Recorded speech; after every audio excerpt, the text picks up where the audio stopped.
ನಮಸ್ಕಾರ. ಇದು ಜಾಣ ಸುದ್ದಿ, ವಿಜ್ಞಾನ ವಿಚಾರ ವಿಸ್ಮಯಗಳ ಧ್ವನಿ ಪತ್ರಿಕೆ. ದಿನ ದಿನವೂ ವಿಜ್ಞಾನ.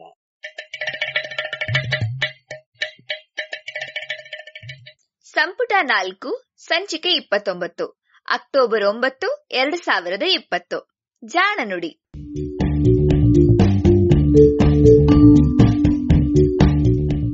ನೆರವು ಪ್ರಗತಿ ಟ್ರಸ್ಟ್ ಕೋಲಾರ.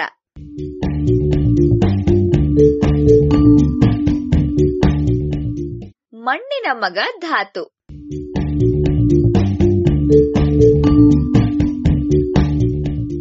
ಧಾತು ಪಟ್ಟಿಯಲ್ಲಿ ಇರುವಂತಹ 118 ವಸ್ತುಗಳಲ್ಲಿ ಬಹುತೇಕವುಗಳ ಹೆಸರುಗಳು ಅವನ್ನ ಪತ್ತೆ ಮಾಡಿದಂತಹ ವಿಜ್ಞಾನಿಗಳ ಊರು ದೇಶಗಳದ್ದು.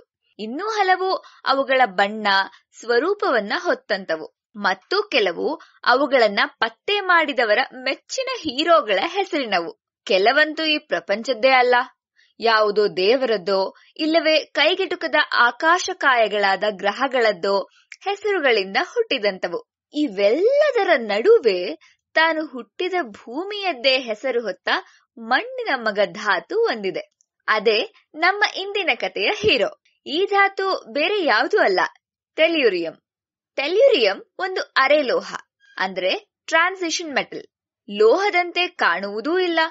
ಅಪ್ಪಟ ಟೆಲ್ಯೂರಿಯಂ ಪುಡಿ ಆದರೆ ಸೀಸವನ್ನ ಹುಡಿಗಟ್ಟಿದಂತೆ ಕಾಣುತ್ತದೆ ಅಷ್ಟೆ. ಧಾತು ಪಟ್ಟಿಯಲ್ಲಿ ಇದಕ್ಕೆ 52ನೇ ಸ್ಥಾನ. ಧಾತು ಪಟ್ಟಿಯಲ್ಲಿ ಇರುವ ಕೆಲವೇ ಅಪ್ಪಟ ಅರೆಲೋಹಗಳಲ್ಲಿ ಇದು ಕೂಡ ಒಂದು. ಇದರ ಪರಮಾಣು ಸಂಖ್ಯೆ, ಅರ್ಥಾತ್ ಇದರ ಪರಮಾಣುಗಳು ಒಂದೊಂದರಲ್ಲಿಯೂ ಇರುವ ಎಲೆಕ್ಟ್ರಾನ್ ಮತ್ತು ಪ್ರೋಟಾನ್ಗಳ ಸಂಖ್ಯೆ 52. ಆದರೆ ಇದರ ಪರಮಾಣು ತೂಕ 120ರಿಂದ 130ರವರೆಗೂ ಬದಲಾಗಬಹುದು. ಇದು ಅದರ ಪರಮಾಣುವಿನಲ್ಲಿರುವ ನ್ಯೂಟ್ರಾನ್ಗಳ ಸಂಖ್ಯೆಯನ್ನ ಅವಲಂಬಿಸಿದೆ. ಈ ನ್ಯೂಟ್ರಾನ್ಗಳ ಸಂಖ್ಯೆ 66ರಿಂದ 78ರವರೆಗೆ ಇರೋದ್ರಿಂದ ಈ ಭೂಮಿಯ ಮೇಲೆ ಏನಿಲ್ಲವೆಂದ್ರೂ 8 ಬಗೆಯ ಟೆಲ್ಯೂರಿಯಂ ಪರಮಾಣುಗಳನ್ನ ಗುರುತಿಸಬಹುದು. ಅವುಗಳಲ್ಲಿ ನ್ಯೂಟ್ರಾನ್ ಸಂಖ್ಯೆ 78 ಇರುವಂತಹ ಪರಮಾಣು ತೂಕ 130 ಇರುವ ವಿಕಿರಣಶೀಲ ಧಾತುವೆ ಅತಿ ಹೆಚ್ಚಿನ ಪ್ರಮಾಣದಲ್ಲಿ ಸಿಗುವಂತಹ ಟೆಲ್ಯೂರಿಯಂ ಸಮಸ್ಥಾನಿ. ಟೆಲ್ಯೂರಿಯಂ ಬಲು ಅಪರೂಪದ ಧಾತು. ಇಡೀ ಭೂಮಿಯಲ್ಲಿ ಒಟ್ಟಾರೆ ಟೆಲ್ಯೂರಿಯಂ ಸುಮಾರು 60,000 ಟನ್ಗಳಷ್ಟು ಆಗಬಹುದು. ಅಬ್ಬಾ, ಅಷ್ಟೊಂದಾ ಅಂತಿದ್ದೀರಾ? ಹಾಗೇನಿಲ್ಲ. ಭೂಮಿಯಲ್ಲಿ ಒಟ್ಟಾರೆ ತೂಕವನ್ನ ಗಮನಿಸಿದ್ರೆ ಇದು ಕೇವಲ ಶತಕೋಟಿಯಲ್ಲಿ 1 ಪಾಲು ಅಷ್ಟೆ. ಅಷ್ಟು ಅಪರೂಪ ಈ ಧಾತು. ಆದರೆ ಇದರ ಉಪಯೋಗಗಳೇನು ಕಡಿಮೆ ಇಲ್ಲ. ಬಹುತೇಕ ಅರೆಲೋಹಗಳಂತೆ ಇದು ಕೂಡ ಎಲೆಕ್ಟ್ರಾನಿಕ್ ವಸ್ತುಗಳಲ್ಲಿ ಪ್ರಮುಖವಾಗಿ ಬಳಕೆಯಾಗುತ್ತೆ. ಅದರಲ್ಲಿಯೂ ಈ ಸೌರಶಕ್ತಿಯನ್ನ ವಿದ್ಯುತ್ತನ್ನಾಗಿ ಪರಿವರ್ತಿಸುವಂತಹ ಹಲವಾರು ವಸ್ತುಗಳಲ್ಲಿ ಟೆಲ್ಯೂರಿಯಂಗೆ ಪ್ರಧಾನ ಪಾತ್ರವಿದೆ. ಹೀಗಾಗಿ ಇದು ಬಲು ಮುಖ್ಯವಾದಂತಹ ಲೋಹ. ಆದರೆ ನಮ್ಮ ದೇಶದಲ್ಲಿ ಇದು ದೊರಕುವುದಿಲ್ಲ ಅನ್ನೋದೇ ವಾಸ್ತವ.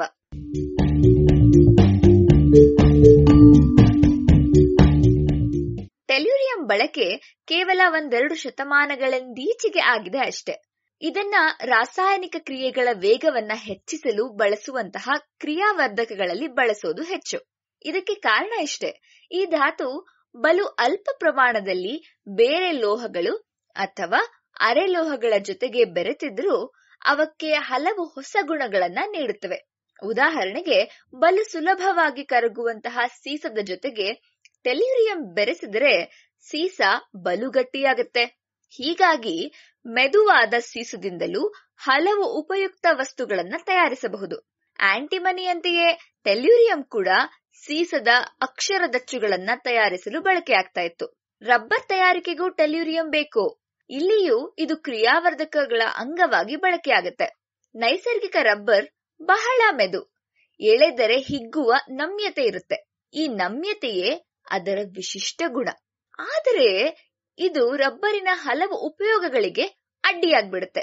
ನಾವೆಂದು ಬಳಸುವಂತಹ ಟೈರುಗಳು ಮೊದಲಾದಂತಹ ಗಟ್ಟಿ ರಬ್ಬರಿನ ವಸ್ತುಗಳು ದೊರೆಯಬೇಕೆಂದ್ರೆ ನೈಸರ್ಗಿಕವಾದ ರಬ್ಬರ್ ಅನ್ನ ವಲ್ಕನೈಸೇಷನ್ ಎನ್ನುವ ರಾಸಾಯನಿಕ ಕ್ರಿಯೆಗೆ ಒಡ್ಡಬೇಕು. ಈ ಕ್ರಿಯೆಯಲ್ಲಿ ರಬ್ಬರ್ನಲ್ಲಿರುವಂತಹ ಸಹಜವಾದ ನಿಯೋಪ್ರಿನ್ ಎನ್ನುವ ಅಣುವನ್ನ ಒಂದರೊಡನೊಂದರಂತೆ ಜೋಡಿಸಿ ಪೋಣಿಸಿ ಹೆಣೆದು ಗಟ್ಟಿಯಾಗಿಸಲಾಗುತ್ತೆ. ಈ ಅಣುಗಳನ್ನ ಒಂದೆರಡನ್ನೊಂದು ಬೆಸೆಯಲು ಗಂಧಕವನ್ನ ಉಪಯೋಗಿಸಲಾಗುತ್ತದೆ. 2 ನಿಯೋಪ್ರಿನ್ ಅಣುಗಳ ನಡುವೆ ಗಂಧಕ ಸೇತುವೆ ಆಗತ್ತೆ ಅಂದಂತಾಯ್ತು. ಇದೇ ವಲ್ಕನೈಸೇಷನ್ ತಂತ್ರದ ಮೂಲ.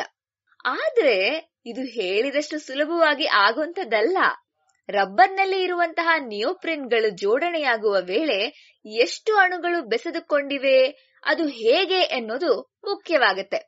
ಈ ಕ್ರಿಯೆಯನ್ನ ನಿಯಂತ್ರಿಸಲು ಹಲವು ವಸ್ತುಗಳನ್ನ ಬಳಸ್ತೀವಿ. ಅದರಲ್ಲಿ ನಮ್ಮ ಟೆಲ್ಯೂರಿಯಂ ಕೂಡ ಒಂದು. ಟೆಲ್ಯೂರಿಯಂನ ಮತ್ತೊಂದು ಉಪಯೋಗ ಕೇಳಿದ್ರೆ ನೀವು ಖಂಡಿತ ಆಶ್ಚರ್ಯ ಪಡ್ತೀರಿ. ಇದನ್ನ ನಾವು ಸಿನಿಮಾ ನೋಡಲು, ಹಾಡು ಕೇಳಲು ಬಳಸ್ತಾ ಇದ್ದಂತಹ ಬ್ಲೂರೇ ತಟ್ಟೆಗಳನ್ನ ತಯಾರಿಸಲು ಬಳಸ್ತಾರೆ, ಗೊತ್ತಾ? ಈ ಸಿಡಿ ತಟ್ಟೆಗಳು ಅತ್ತ ಪಾರದರ್ಶಕವೂ ಆಗಿರ್ಬೇಕು, ಬೆಳಕನ್ನ ಪ್ರತಿಫಲಿಸುವಂತೆಯೂ ಇರಬೇಕು, ಹಾಗೂ ಬೆಳಕು ಬಿದ್ದಾಗ ಅದಕ್ಕೆ ಪ್ರತಿಕ್ರಿಯಿಸುವಂತೆಯೂ ಇರಬೇಕು.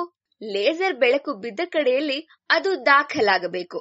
ಇದಕ್ಕಾಗಿ ಪ್ಲಾಸ್ಟಿಕ್ ಪದರಗಳ ಮೇಲೆ ವಿದ್ಯುತ್ ಕಾಂತತೆಯನ್ನ ಉಳಿಸಿಕೊಳ್ಳುವಂತಹ ವಸ್ತುವನ್ನ ಲೇಪಿಸಿರುತ್ತಾರೆ.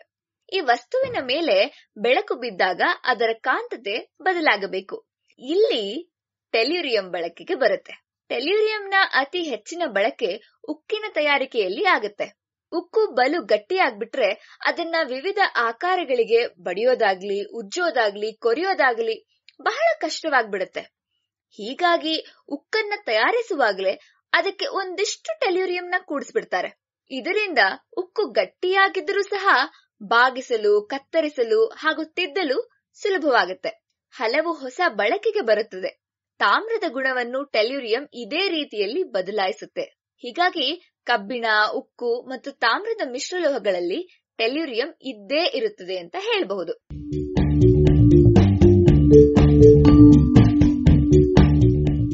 ಟೆಲ್ಯೂರಿಯಂ ಅದಿರುಗಳು ಕೆಲವು. ಅದರಲ್ಲಿಯೂ ಕ್ಯಾಲ್ವರೈಟ್ ಎನ್ನುವ ಅದಿರು ಚಿನ್ನದ ಅದಿರು. ಚಿನ್ನದ ಜೊತೆಗೆ ಟೆಲ್ಯೂರಿಯಂ ಕೂಡ ತಳುಕಿಕೊಂಡಿರುತ್ತೆ.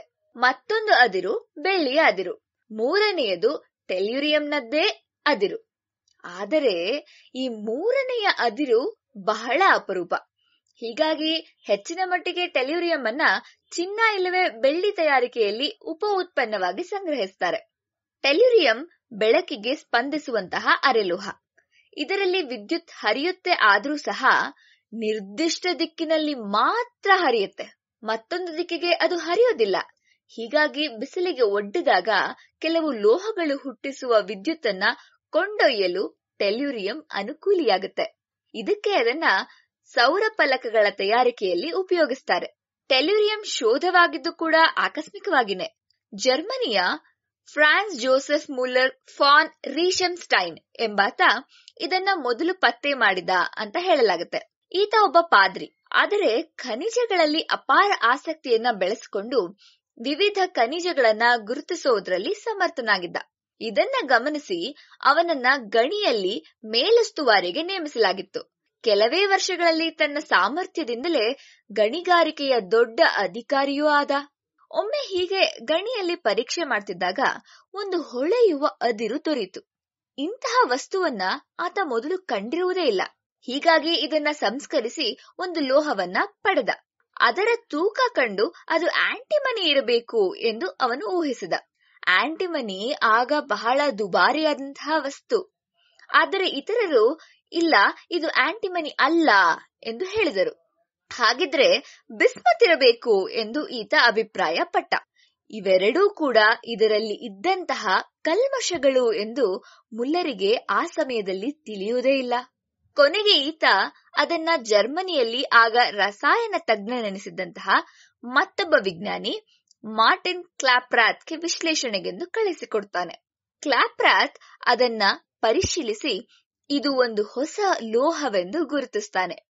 ಅಷ್ಟೇ ಅಲ್ಲ, ಅದಕ್ಕೆ ಟೆಲ್ಯೂರಿಯಂ ಎನ್ನುವ ಹೆಸರನ್ನು ಸಹ ಕೊಡ್ತಾನೆ.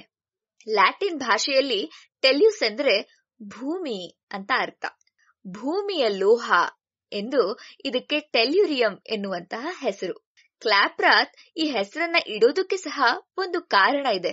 ಏನು ಅಂದ್ರ, ಇದಕ್ಕೂ ಮೊದಲು ಪತ್ತೆಯಾದಂತಹ ಹಲವಾರು ಧಾತುಗಳಿಗೆ, ಮುಖ್ಯವಾಗಿ ಲೋಹಗಳಿಗೆ ಶನಿ, ಗುರು, ಬುಧ, ಶುಕ್ರ ಮೊದಲಾದ 7 ಗ್ರಹಗಳ ಹೆಸರನ್ನ ಇಡಲಾಗಿತ್ತು. ಅನಂತರ 19ನೇ ಶತಮಾನದಲ್ಲಿ ಪತ್ತೆಯಾದಂತಹ ಯುರೇನಿಯಂಗೂ ಅದೇ ಕಾಲದಲ್ಲಿ ಪತ್ತೆಯಾದ ಯುರೇನಸ್ ಹೆಸರನ್ನ ಇಡಲಾಗಿತ್ತು.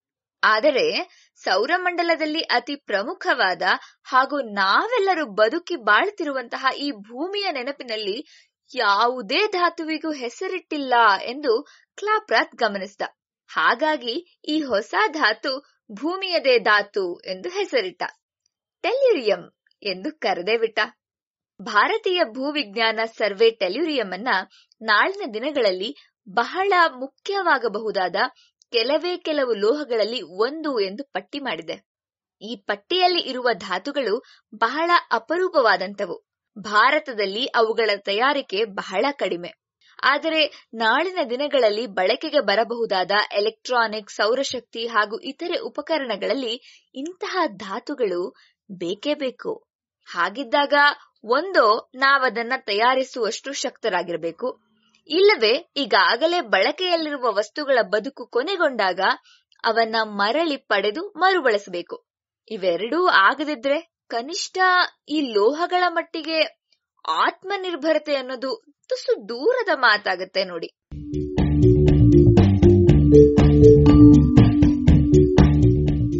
ಇದು ಇಂದಿನ ಜಾಣನುಡಿ. ರಚನೆ ಕೊಳ್ಳಿಗಾಲ ಶರ್ಮಾ. ಜಾಣಧ್ವನಿ ನವ್ಯ ಎನ್.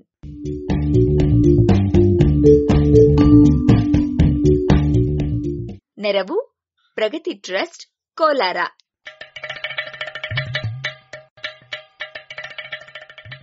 ಜಾಣ ಸುದ್ದಿ ಕುರಿತ ಸಲಹೆ, ಸಂದೇಹಗಳು, ಪ್ರಶ್ನೆಗಳು ಇದ್ದಲ್ಲಿ ನೇರವಾಗಿ 9886640328 ಈ ನಂಬರಿಗೆ ಕರೆ ಮಾಡಿ, ಇಲ್ಲವೇ ವಾಟ್ಸಪ್ ಮಾಡಿ.